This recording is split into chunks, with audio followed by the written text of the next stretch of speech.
Hello students, good morning. I am from Reading Public School. Today I am with you with next chapter 2nd, that is nutrition in animals. In our previous class we have studied about plants nutrition, and now we will study about animals nutrition. हमने अपनी previous class में plants nutrition के बारे में पढ़ा और अब हम एनिमल्स न्यूट्रिशन के बारे में पढ़ेंगे. What is nutrition? स्टूडेंट्स, हमने न्यूट्रिशन के बारे में पढ़ा था. हमने उसकी डेफिनेशन भी देखी थी कि जब हम लोग फूड लेते हैं और वो हमको एनर्जी देता है. सो बेसिकली अगर आप कुछ इनटेक कर रहे हो और वो आपको एनर्जी दे रहा हो और आप उस एनर्जी को यूटिलाइज कर रहे हो तो वो न्यूट्रिशन हो गया. You have learned that animals cannot make their own food and so depend on plants for their nutrition. This kind of nutrition is called heterotrophic nutrition and thus animals are heterotrophs. Animals अपना food खुद नहीं prepare कर सकते हैं, वो plants पर directly या indirectly dependent होते हैं for nutrition.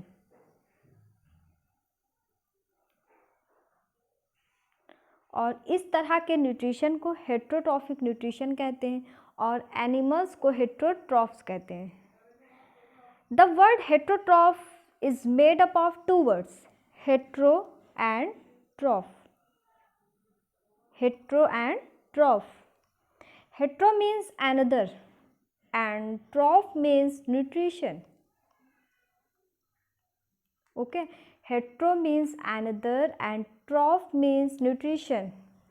So the word heterotroph means depending on others for nutrition.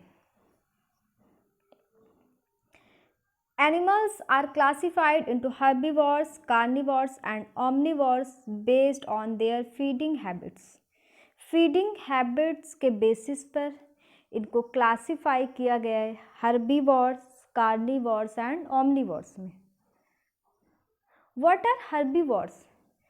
Plants eater, जो प्लांट खाते हैं, डायरेक्टली प्लांट खाते हैं, उनको हर्बीवोर्स कहते हैं. And carnivores, what are carnivores? Indirectly dependent होते हैं प्लांट पर, यानी वो प्लांट ईटर एनिमल्स को खाते हैं.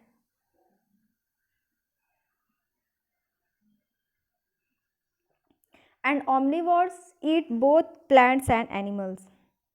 Scavengers eat dead animals and plants.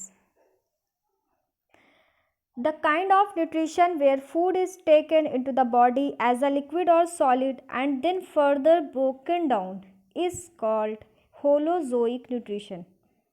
Most animals exhibit this kind of nutrition. What is holozoic nutrition? इसमें एक ऑर्गेनिज्म कंप्लीट फूड को इंजेस्ट करता है. इंजेस्ट कैसे करता है अभी हम आगे पढ़ेंगे. और उसका डाइजेशन बॉडी के सेल्स के अंदर होता है या बॉडी के सेल्स के बाहर होता है. Nutrition can be divided into 5 steps: ingestion, digestion, absorption, assimilation and ingestion. Step number 1 is ingestion, step number 2 is digestion, step number 3 is absorption, step number 4 is assimilation and step number 5 is ingestion. First of all we will study step number 1, ingestion. What is ingestion? जब हम food intake करते हैं तो इस process को हम बोलते हैं ingestion. The process of taking food into the body is called ingestion. Animals use various ways to ingest food. Animals में अलग अलग तरीका होता है इंजेस्ट करने का। Digestion, the food that animals eat can not be use directly to get energy. It has to be broken down into simpler substances that can be easily absorbed. The process of breaking down complex food into simpler substances is called digestion. जो food हम intake करते हैं उससे हमको direct energy नहीं मिलती है क्योंकि वो एक कॉम्प्लेक्स फूड होता है। तो कॉम्प्लेक्स फूड को सिंपलर सब्सटेंसेस में ब्रेक डाउन करना ही कहलाता है डाइजेशन। कॉम्प्लेक्स फूड को सिंपलर सब्सटेंसेस में ब्रेक डाउन करना ही कहलाता है डाइजेशन। अब फूड हमारा डाइजेस्ट हो गया। अब नेक्स्ट स्टेप है absorption. The process by which the digested food moves into the blood and cells of the body is called absorption. इसमें जो डाइजेस्टेड फूड है वो ब्लड एंड सेल्स की तरफ मूव करता है और एब्जॉर्ब कर लिया जाता है। इस प्रोसेस को हम कहते हैं एब्जॉर्प्शन।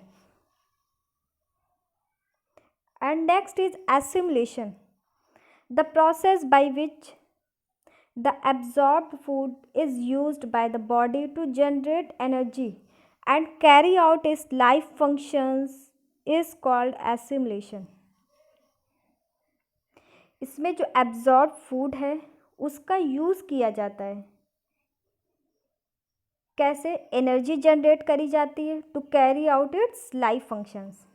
ठीक है, और इस प्रोसेस को हम कहते हैं एसिमिलेशन, यानी उसको एसिमुलेट किया जाता है। And last is इजेस्शन।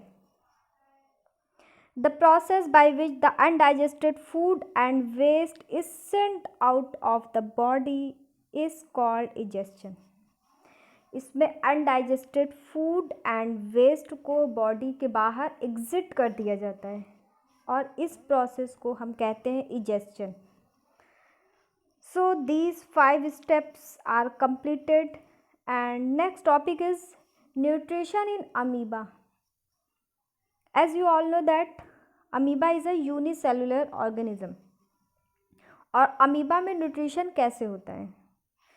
The amoeba is a unicellular animal that feeds on bacteria, microscopic algae and other unicellular organisms. क्या क्या फीड करता है? Bacteria, microscopic algae and other unicellular organisms. It moves by extending its body into finger-like projections called pseudopodia.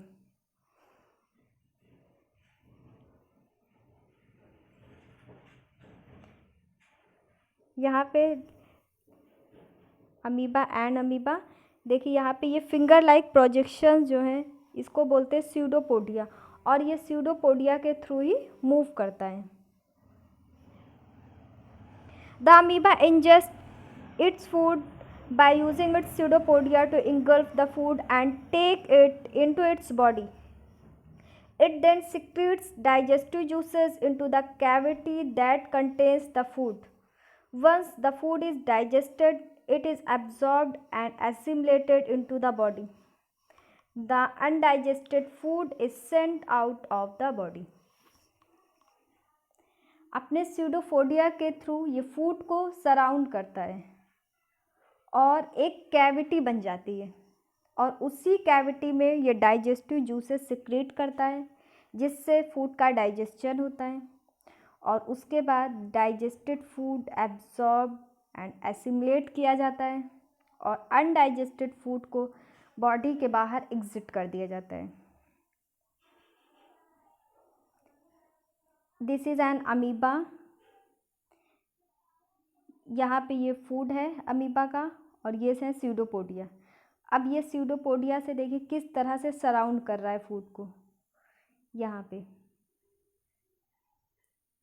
ये देखिए ये finally surround हो चुका है और एक कैविटी टाइप की बन गई है। An amoeba with the engulfed food. अब यहाँ पे डाइजेस्टिव जूसेस का सिक्रीशन हुआ है एंड फूड डाइजेस्ट हो गया है और फाइनली जो अनडाइजेस्टेड फूड एंड वेस्ट है उसको बाहर एग्जिट कर दिया गया है। So students,